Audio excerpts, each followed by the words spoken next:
ঢাকা কাউরান বাজারে তরমুজ ব্যবসায়ী ভাইরাল।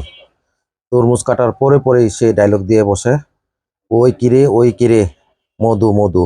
এই ডায়লগের কারণে সে সোশ্যাল মিডিয়ায় ভাইরাল হয়ে পড়ে। কিন্তু আজ তার ভাইরাল হওয়ার পরে তার ব্যবসার অবনতি এবং ১.৫ লক্ষ টাকা লস হয়েছে, তার মাথায় হাত। আমি সেই দুটি চিত্র আজকের এই ভিডিও শেষ অংশে তুলে ধরবো, দেখুন।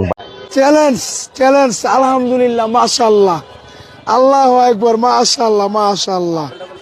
মধু হইব মধু মধু মধু, এসব মালের নাম রাখছি মধু মধু। বরিশালের মধু, কারণ বাজার ঢাকা শিল্প এলাকায় আছে মধু মধু। এই যে মধু, ওই কিরে ওই কিরে ওই কিরে ওই কিরে ওই কিরে ওই কিরে ওই কিরে মধু মধু মধু, রসমালাই রসমালাই রসমালাই মধু। ওই কিরে ওই কিরে, আজকে ১.৫ লক্ষ টাকার তরমুজ কিনছি, ১.৫ লক্ষ টাকার তরমুজ দোকানে নামাইছি। আমি তরমুজ বিক্রি করতে পারি নাই।